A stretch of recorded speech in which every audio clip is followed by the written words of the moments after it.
আজকের কাহিনী মিসেস কুমুদিনী চৌধুরী। কাহিনী হেমেন্দ্র কুমার রায়। পাঠ করছি আমি, শ্রী পার্থ চ্যাটার্জি। আমি উপন্যাসী। কেবল এইটুকু বললেই সব বলা হয় না। আমি উপন্যাস লিখে টাকা রোজগার করি। আমি যদি উপন্যাস না লিখি তাহলে আমার পেটও চলবে না। অর্থাৎ উপন্যাস লেখা হচ্ছে আমার পেশা। কিন্তু এই পেশা বুঝি আর চলে না। বাড়িতে রোজ এত লোকের ভিড়, মাসিক পত্রের সম্পাদকের তাগাদা, চেনা অচেনা লোকের আনাগোনা, বন্ধু বান্ধবদের তাসা দাবার আড্ডা, এইসব সামলাতে সামলে প্রতিদিন আমার কেটে যায়। যখন একলা হওয়ার সময় পাই তখন আসে ঘুমের সময়। কাজেই কিছুদিনের জন্য কলকাতা ছাড়তে হলো। স্থির করলো অন্তত একখানা উপন্যাস না লিখে আর কলকাতায় ফিরবো না। বিদেশে নিশ্চয়ই বাসায় এত চেনা অচেনা লোকের ভিড় হবে না। সিধে চলে গেলুম ঝাঁঝা জংশনে। একখানি ছোটোখাটো বাংলো ভাড়া নিলুম। সকালে ও বিকেলে বেড়াই, দুপুর ও সন্ধেবেলাটা কেটে যায় উপন্যাস লেখায়। ভিড়ের ভয় বিদেশে পালিয়ে এলেও মানুষের সঙ্গ বিনা মানুষের প্রাণ বাঁচে না। ঝাঁঝায় এসেও 3-4 জন লোকের সঙ্গে আমার অল্প বিস্তর ঘনিষ্ঠতা হলো। একজন হচ্ছেন মিসেস কুমুদিনী চৌধুরী। তিনি বিধবা। তার স্বামী পেশোয়ারে কাজ করতেন। স্বামীর মৃত্যুর পর থেকে তিনি ঝাঁঝায় এসেই বাস করছেন। তার সন্তানাদি কেউ নেই। ধর্মে তিনি খ্রিস্টান। আমার আরেকজন নতুন বধূর নাম অমূল্যবাবু। এ ভদ্রলোকের বয়স হবে বছর 50। কলকাতার কোনো কলেজে প্রফেসরি করতেন। এখন অবকাশ নিয়ে এখানেই বসে লেখাপড়া করে দিন কাটিয়ে দেন। অমূল্যবাবু আবার পরলোক তত্ত্ব নিয়ে সারা জীবন যথেষ্ট আলোচনা করেছেন। মৃত্যুর পরে জীবের কি অবস্থা হয় তার মুখে সর্বদাই সেই কথা শুনতে পাওয়া যায়। এখানকার রেলের ডাক্তার গোবিন্দবাবুর সঙ্গেও আমার আলাপ হলো। তিনি খুবই সাদাসিধে ভালো মানুষ লোক এবং সন্ধ্যা হলেই ভূতের ভয়ে কাতর হয়ে পড়েন। সূর্যাস্তের পর তিনি প্রাণান্তে অমূল্যবাবুর বাড়ির চৌঘাট মারাতে রাজি হন না, কারণ পাছে তাকে পেয়ে অমূল্যবাবু 2-4টে পরলোকের কাহিনী শুনিয়ে দেন। সেদিন সন্ধ্যার কিছু আগে আমি অমূল্যবাবুর সঙ্গে বাসায় বসে গল্প করছিল। কথা হচ্ছিল পৃথিবীতে সত্য সত্যই পিশাচের অস্তিত্ব আছে কিনা। অমূল্যবাবুর বিশ্বাস পৃথিবীতে সেকালেও পিশাচ ছিল, একালেও আছে। আমি জিজ্ঞাসা করলুম, আচ্ছা পিশাচ কাকে বলে? অমূল্যবাবু বললেন, প্রেতাত্মাদের তো আমাদের মতো দেহ নেই, এ কথা তো আপনি জানেন। দেহ না থাকলেও দুষ্টু প্রেতাত্মাদের আকাঙ্ক্ষা প্রায় প্রবল হয়ে থাকে, কিন্তু দেহের অভাবে তারা সে আকাঙ্ক্ষা মেটাতে পারে না। তাই অনেক সময় দুষ্টু প্রেতাত্মারা মানুষের অরক্ষিত মৃতদেহের ভিতরে গিয়ে আশ্রয় নেয়। তখন সেই মরা মানুষ জ্যান্ত হয়ে উঠে জীবিত মানুষকে ধরে রক্ত শোষণ করে। এই জীবন্ত মৃতদেহগুলির নামই হলো পিশাচ। অমূল্যবাবু এমন দৃঢ় বিশ্বাসের সঙ্গে কথাগুলি বললেন যে আমার গায়ে কাঁটা দিয়ে উঠল। আমি বললুম, যে প্রায় শুনতে পাই অমুক লোক রক্ত স্বল্পতা রোগে মারা গিয়েছে। আপনি কি বলতে চান যে এই পিশাচরাই তাদের মৃত্যুর কারণ? অমূল্যবাবু বললেন, অনেক সময় হতেও পারে, আবার অনেক সময় নাও হতে পারে। ঠিক এই সময় মিসেস কুমুদিনী অমূল্যবাবুর ঘরে এসে ঢুকলেন। ঢুকেই তিনি হাসতে হাসতে বললেন, কিসের গল্প হচ্ছে আপনাদের? আমি বললুম, ওই অমূল্যবাবু আমাকে ভয় দেখাবার চেষ্টা করছেন। কুমুদিনী একখানা চেয়ারের উপরে বসে পড়ে বললেন, ও ভূতের গল্প বুঝি? বেশ বেশ, ভূতের গল্প শুনতে ভয় পেতে আমিও খুব ভালোবাসি। অমূল্যবাবু, আমাকে একখানা ভয়ানক ভূতের গল্প বলুন না। অমূল্যবাবু বললেন, ভয়ানক ভূত কাকে বলে তা আমি জানি না, তবে আজ আমি পিশাচের গল্প করছিলুম বটে। কুমুদিনী খানিকক্ষণ নীরবে অমূল্যবাবুর মুখের পানে তাকিয়ে রইলেন। তারপর ধীরে ধীরে বললেন, আচ্ছা অমূল্যবাবু, পিশাচের কথা কি সত্যিই আপনি বিশ্বাস করেন? অমূল্যবাবু গম্ভীর স্বরে বললেন, সত্যিই বিশ্বাস করি। খালি তাই নয়, আমার ধারণা সম্প্রতি এই ঝাঁঝাতেই বোধহয় পিশাচের উপদ্রব শুরু হয়েছে। আমি সচমকে অমূল্যবাবুর মুখের দিকে মুখ তুলে তাকালুম। কুমুদিনীর মুখ ভয়ে ম্লান হয়ে গেল, কিন্তু সেই ভাবটা সামলে নিয়ে তিনি বললেন, আচ্ছা এমন গেঁজাখুরি ধারণার কারণটা কি শুনি? অমূল্যবাবু স্থিরভাবেই বললেন, সম্প্রতি এখানে রক্ত স্বল্পতা রোগে মৃত্যুর হার বড় বেড়ে উঠেছে। এর কোনো যুক্তিসঙ্গত কারণ অবশ্য খুঁজে পাওয়া যায় না। মিসেস কুমুদিনী হাসতে হাসতে উঠে দাঁড়িয়ে বললেন, বেশ তো অমূল্যবাবু, আপনি একটা পিশাচকে বন্দি করবার চেষ্টা করুন না। অমূল্যবাবু শুষ্ক স্বরে বললেন, সেই চেষ্টাই এবার করব। ভূত না মানলেও ভূতের ভয় যে ছাড়ে না, অমূল্যবাবুর ওখান হতে সেদিন আসতে আসতে সেই প্রমাণটা ভালো করেই পেলুম। সন্ধ্যার অন্ধকারের ভিতর দিয়ে ফিরতে ফিরতে প্রত্যেকটা আনাচে কানাচে মনে হতে লাগলো যেন সত্যি সত্যি কোনো জীবন্ত মৃতদেহ আমার দিকে লক্ষ্য স্থির করে নীরবে দাঁড়িয়ে আছে। অমূল্যবাবু প্রতিদিন সকালে আমার বাসায় এসে চা পান করতেন। সেদিনও সকালে বাংলোয় বারান্দায় বসে আমরা দুজনে চা পান করছি। এমন সময় দেখলাম সামনের পথ দিয়ে ডাক্তার গোবিন্দবাবু কোথায় যাচ্ছেন। আমি চেঁচিয়ে তাকে বললুম, গোবিন্দবাবু, এক পেয়ালা চা পান করবার জন্য আপনাকে আহ্বান করলুম। গোবিন্দবাবু কাছে এসে বললেন, না, চা পান করতে তো আমি রাজি আছি, কিন্তু ভায়া শিগগির, আমার একটু দেরি করবার সময় নেই। আমি বললুম, কেন, আপনার আবার এত তাড়া কিসের? গোবিন্দবাবু বললেন, মিসেস কুমুদিনী চৌধুরীর মালির ছেলের ভারী অসুখ, ও বোধহয় আর বাঁচবে না। আমি জিজ্ঞাসা করলুম, কি অসুখ? গোবিন্দবাবু বললেন, রক্ত স্বল্পতা, অর্থাৎ অ্যানিমিয়া। অমূল্যবাবু চা পান করতে করতে হঠাৎ পেয়ালাটা টেবিলের উপর নামিয়ে রেখে বললেন, ডাক্তার, ঝাঁঝায় এত অ্যানিমিয়ার বাড়াবাড়ি কারণটা কি বলতে পারো? গোবিন্দবাবু বললেন, না, কিন্তু এই রোগের এতটা বাড়াবাড়ি দেখে আমিও সত্যি খুব আশ্চর্য হয়ে গেছি। অমূল্যবাবু চেয়ার ছেড়ে উঠে দাঁড়িয়ে বললেন, মিসেস কুমুদিনী চৌধুরীর মালির ছেলেকে আমি জানি, তার নাম হচ্ছে গদাধর। সে রোজ আমাকে ফুল দিয়ে যায়। 3 দিন আগেও আমি তাকে দেখেছি। জোয়ান সমর্থ ছেলে। আর তুমি বলছো ডাক্তার এরই মধ্যে তার অবস্থা খারাপ হয়ে পড়েছে অ্যানিমিয়া রোগে? এত তাড়াতাড়ি কারোর অবস্থা খারাপ তো হয় না। চলো তো ডাক্তার, তোমার সঙ্গে আমরাও গিয়ে গদাধরকে একবার দেখে আসি। আমার বাংলো থেকে মিসেস চৌধুরীর বাংলোয় যেতে 4-5 মিনিটের বেশি সময় লাগে না। মিসেস চৌধুরীর বাগানের এক কোণে মালির ঘর। আমরা সকলে গিয়ে সেখানে উপস্থিত হলাম। ঘরের ভিতরে এক পাশে বুড়ো মালি মাথায় হাত দিয়ে ম্লান মুখে বসে আছে। গদাধর শুয়ে আছে একখানা চৌকির ওপরে। তার মুখ এমন বিবর্ণ রক্তশূন্য যে দেখলেই মনে হয় মৃত্যুর আর বোধহয় বেশি দেরি নেই। ডাক্তারবাবু তাকে পরীক্ষা করে চুপি চুপি আমাদেরকে বললেন, আজকে রাতটা বোধহয় আর কাটবে না। অমূল্যবাবু গদাধরের পাশ দিয়ে গিয়ে বসলেন। তারপর রোগীর গায়ের কাপড়টা খুলে খুব তীক্ষ্ণ দৃষ্টিতে কি যেন দেখতে লাগলেন। খানিকক্ষণ পরে গদাধরের গলা ও বুকের মাঝখানে একটা জায়গার দিকে অঙ্গুলি নির্দেশ করে বললেন, ডাক্তার, এটা কিসের দাগ বলো তো? গোবিন্দবাবু বললেন, ওটা তো একটা ক্ষত চিহ্ন বলে মনে হচ্ছে। যার নোংরা ঘট, ওই ইঁদুর টিঁদুর হয়তো কামড়েছে বোধ হয়। অমূল্যবাবু গদাধরের বাপকে ডেকে জিজ্ঞাসা করলেন, তোমার ছেলেকে সেবা করে কে? বুড়ো মালি বললে, বাবু, ওই গিন্নি মা। গদাধরকে বড় ভালোবাসেন তো, ঠিক নিজের ছেলের মতন ওকে দেখাশোনা করেন তিনি। ওর জন্য তো দিনে তার বিশ্রাম নেই, রাতে তার ঘুম নেই। অমূল্যবাবু উঠে দাঁড়িয়ে দৃঢ় স্বরে বললেন, রোগীর ভালো রকম যত্ন সেবা হচ্ছে না। গদাধরকে আমি আমার বাড়িতে নিয়ে যাব। ডাক্তার, তোমার রেলের 2-4 জন কুলিকে ডাকো তো। গদাধরকে তারা এখনই আমার বাড়িতে নিয়ে চলো। আমার বিশ্বাস একে আমি নিশ্চয়ই বাঁচাতে পারবো। অমূল্যবাবুর এই অদ্ভুত বিশ্বাসের কারণ কি আমরা বুঝতে পারলাম না। রোগ হয়েছে রোগীর দেহে, এ বাড়ি থেকে ও বাড়িতে নিয়ে গেলে তার কি উপকার হতে পারে? যাক, কথা মতোই কাজ করা হলো। গদাধরকে যখন বাগানের ভেতর দিয়ে নিয়ে যাওয়া হচ্ছে, সেই সময় মিসেস কুমুদিনী তার বাংলোর বারান্দায় দাঁড়িয়েছিলেন। আমাদের দেখে তাড়াতাড়ি তিনি নেমে এসে বিস্মিত স্বরে বললেন, এ কি ব্যাপার? গদাধরকে কোথায় নিয়ে যাওয়া হচ্ছে? অমূল্যবাবু বললেন, আমার বাড়িতে। এখানেও ঠিক মতো সেবা আর চিকিৎসা হচ্ছে না। কুমুদিনীর 2 চোখে দেখলাম একটা ক্রোধের ভাব ফুটে উঠেই আবার সঙ্গে সঙ্গে মিলিয়ে গেল। ধীরে ধীরে তিনি বললেন, বেশ, আপনারা যা ভালো বোঝেন করুন। গদাধর সুস্থ হলে আমার চেয়ে বেশি তো আর কেউ খুশি হবে না। সেদিন সন্ধ্যার পর থেকে মুষলধারে বৃষ্টি নামলো। গাছপালার আর্তনাদ আর মেঘের গর্জনের সঙ্গে সঙ্গে পাহাড়ের ওপর থেকে হুড়মুড় করে বৃষ্টির ধারা নেমে আসার শব্দ শুনতে শুনতে আমি যে কখন ঘুমিয়ে পড়েছিলাম। অনেকটা রাতে আচম্বিতে আমার ঘুমটা ভেঙে গেল। অন্ধকারে আমি ধর্মরিয়ে বিছানার উপরে উঠে বসে মনে হলো জানলার ছাড়ছিল উপরে বাইরে থেকে কে যেন ঠকঠক করে আওয়াজ করছে। প্রথমটা আমি ভাবলাম এটা হয়তো আমার মনেরই ভুল। বাইরে তখন সমান্তরে বৃষ্টি ঝরছে, বাজ ডাকছে ও ঝড় হই হই করছে। এমন দুর্যোগে সার্চির ওপরে করাঘাত করতে আসবে কে? হয়তো ঝোড়ো হাওয়া ঘরের ভিতরে ঢুকতে চায়। আবার বিছানাগুলো ওপরে আমি শুয়ে পড়লুম।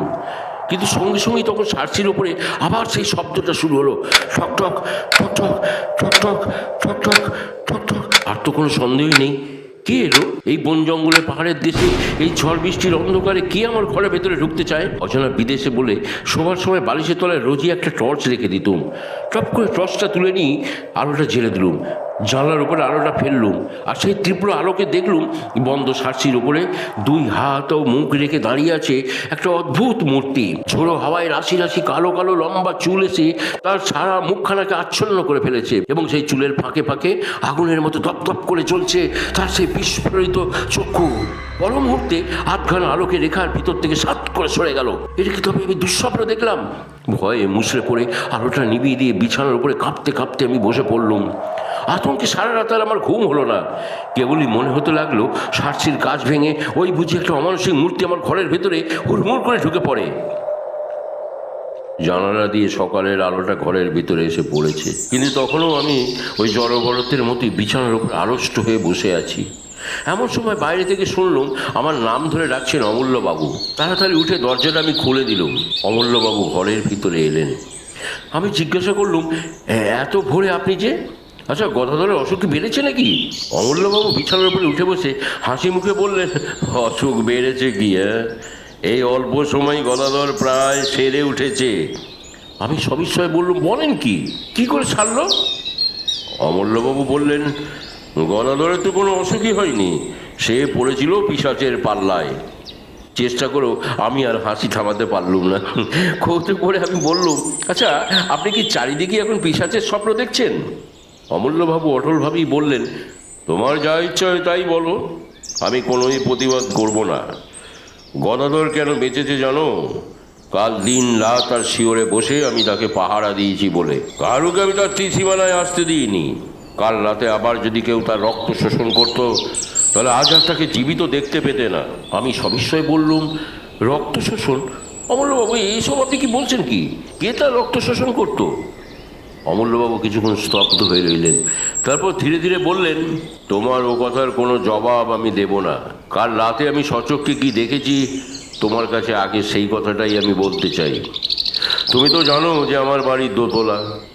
গদাধরকে আমি দোতলার ঘরেই শুইয়ে রেখেছিলুম।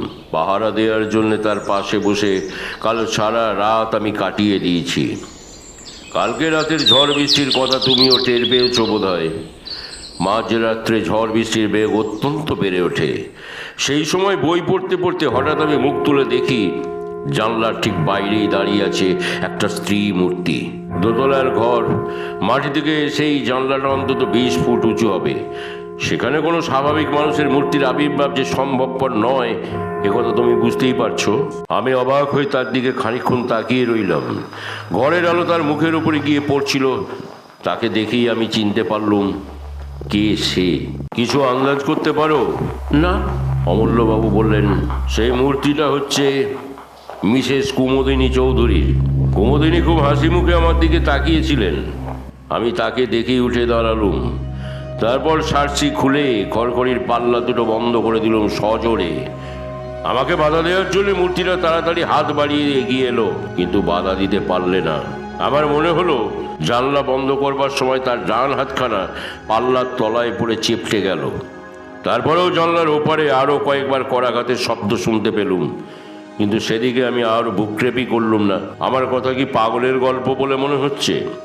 আমি রুদ্ধশ্বাসের সঙ্গে সঙ্গে বলে উঠলুম, অমূল্যবাবু, অমূল্যবাবু, আপনি কি বলছেন? কি মানে মিসেস চৌধুরী, মানে মিসেস কুমুদিনী চৌধুরী? অমূল্যবাবু সঙ্গে সঙ্গে আমাকে বাধা দিয়ে বললেন, শোনো, টেলিগ্রামে আমি আরেকটা খবর আনিয়েছি।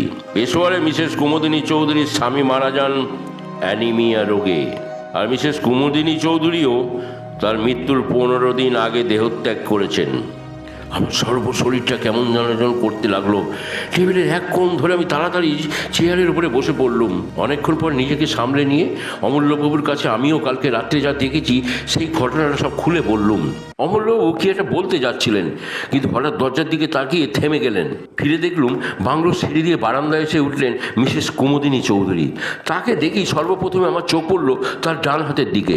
তার ডান হাতখানা ব্যান্ডেজ বাঁধা। কুমুদিনীও আস্তে আস্তে অমূল্যবাবুকে আমার ঘরে দেখেই থমকে দাঁড়িয়ে পড়লেন। তার চোখ মুখে এমন একটা অমানসিক বিশ্রী ভাব জেগে উঠল, যা কোনোদিন কোনো মানুষের মুখে আমি লক্ষ্য করিনি। তারপরেই দিকবিদিক জ্ঞান হারিয়ে তিনি তীরের মতো বারান্দার ওপর থেকে নেমে গেলেন এবং সেই রকম বেগেই সামনের দিকে ছুটে চললেন। আমিও দ্রুত পথে এগিয়ে গিয়ে চেঁচিয়ে উঠলুম, মিসেস চৌধুরী, সাবধান, ট্রেন, ট্রেন! কিন্তু আমার মুখের কথা মুখেই রয়ে গেল। আমার বাংলোর সামনে দিয়ে যে রেলপথ চলে গেছে, কুমুদিনী তার উপরে গিয়ে দাঁড়াতেই একখানা ইঞ্জিন হুড়মুড় করে এসে তার দেহের ওপর দিয়ে এসে পড়লো। ভয় আমি দু চোখটা বুঝে ফেললুম। সঙ্গে সঙ্গে শুনলুম টিকলো এক মর্মর ভীতি আর্তনাদ। তারপরে সব স্তব্ধ। খানিকক্ষণ আচ্ছন্নের মতো আমি দাঁড়িয়ে রইলুম। আমার চারিদিকের পৃথিবীটা যেন ঘুরতে লাগলো, এবং সেই অবস্থাতেই শুনতে পেলুম অমূল্যবাবু বলছেন, স্থির হও ভাই, স্থির হও।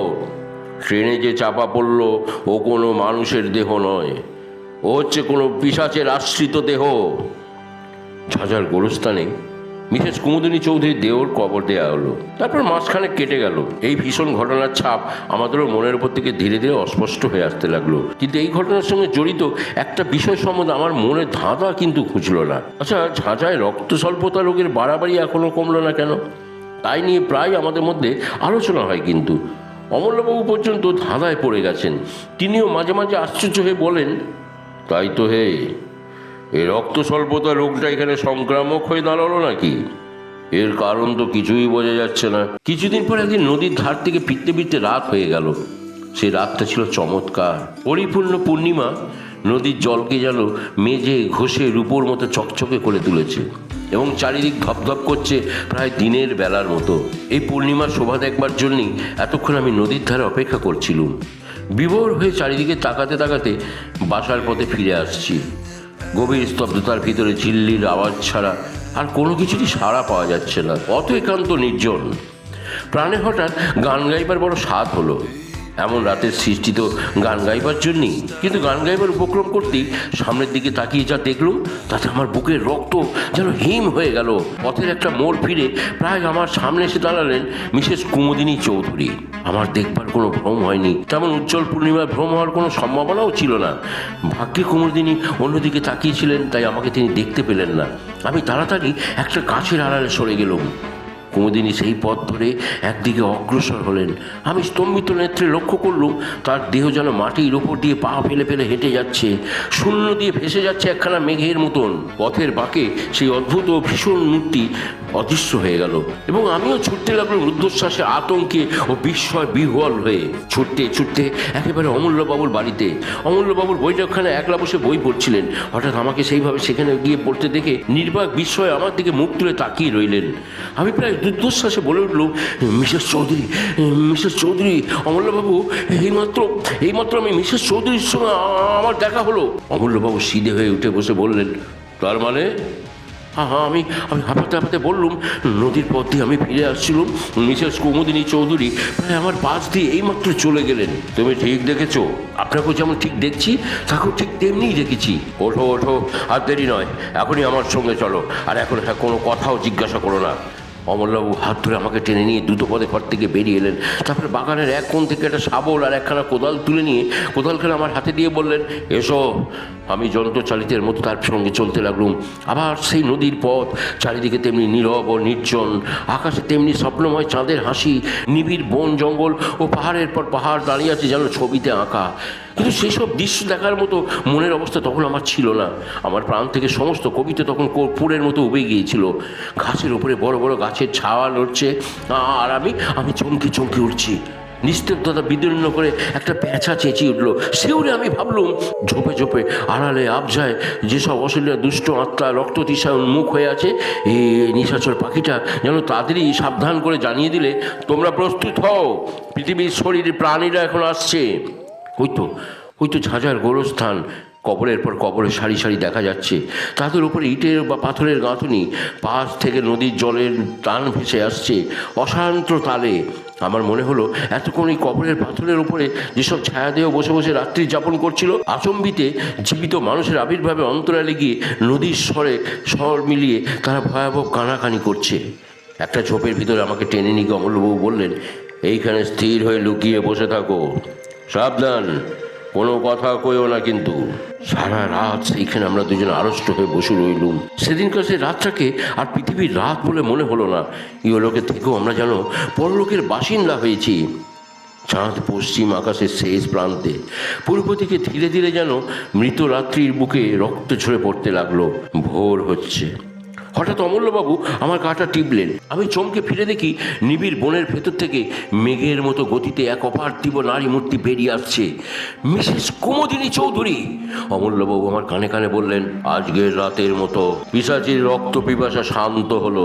মিসেস চৌধুরীর দেহটা ধীরে ধীরে গোলস্থানের ভিতরে গিয়ে ঢুকলো, একটা কবরের উপরে গিয়ে এক মুহূর্ত স্থির হয়ে দাঁড়ালো, তারপর আচমকা শূন্যে দুই হাত তুলে এমন প্রচণ্ড তীক্ষ্ণ স্বরে হি করে অট্টহাস্য করে উঠলো যে আমার সমস্ত বুকের ভেতরটা বরফের মতো ঠান্ডা হয়ে গেল। সে কি পৈশাচিক শীতল হাসি! তারপর দেখলুম তার দেহটা ধীরে ধীরে মাটির ভিতরের দিকে নেমে যাচ্ছে। খানিক পরেই সে একেবারেই অদৃশ্য হয়ে গেল। পূর্ব আকাশে সূর্যের প্রথম ছটা জেগে উঠল। অমূল্যবাবু এক লাফে দাঁড়িয়ে উঠে বললেন, আর অপেক্ষা নয়, শীঘ্রই আমার সঙ্গে এসো। আমরা মিসেস চৌধুরীর কবরের উপরে গিয়ে দাঁড়ালাম। অমূল্যবাবু বললেন, আমি শাবল দিয়ে মাটিটা খুঁড়ছি আর তুমি কোদাল দিয়ে মাটিটা তোলো। তার এই অদ্ভুত আচরণের কারণ কি জিজ্ঞাসা করলাম না, কারণ আমি তখন আচ্ছন্নের মতো হয়ে গেছিলাম। তিনি যা বললেন আমি তাই করছিলাম। অল্পক্ষণ পরেই কফিনটা দেখা গেল। অমূল্যবাবু বললেন, দেখো, এইবারে আমি কফিনের ডালাটা খুলব, তারপর আমি যা করব তুমি তাতে আমাকে বাধা দিও না। খালি এইটুকু মনে রেখো, কফিনের ভিতরে যে দেহ আছে তা কিন্তু কোনো মানুষের দেহ নয়। অমূল্যবাবু দুই হাতে টেনে কফিনের ডালাটা খুলে ফেললেন। আমি স্তম্ভিত হয়ে চেয়ে দেখলুম কফিনের ভেতরে শুয়ে আছে মিসেস চৌধুরীর পরিপূর্ণ দেহ। সে দেহ দেখলে মনে হয় না তা কোনোদিনও ট্রেনে কাটা পড়েছিল। সেটা 1 মাস আগে কবর দেওয়া কোনো গলিত মৃতদেহও নয়। তার তাজা মুখ অত্যন্ত প্রফুল্ল, তার ওষ্ঠাধারের চারপাশে তরল রক্তধারা লেগে রয়েছে, আর তার জীবন্ত চোখ দুটো সহাস্য দৃষ্টি আমার মুখের পানে তাকিয়ে আছে। অমূল্যবাবু দুই হাতে শাবলটা তার মাথার উপরে তুলে ধরলেন, তারপর সজোরে সবেগে শাবলটা মৃতদের বুকের উপরে বসিয়ে দিলেন। ইঞ্জিনের বাঁশির মতো আওয়াজ, একটা তীব্র তীক্ষ্ণ আর্তনাদে আকাশ বাতাস পরিপূর্ণ হয়ে গেল। তারপর সব চুপচাপ।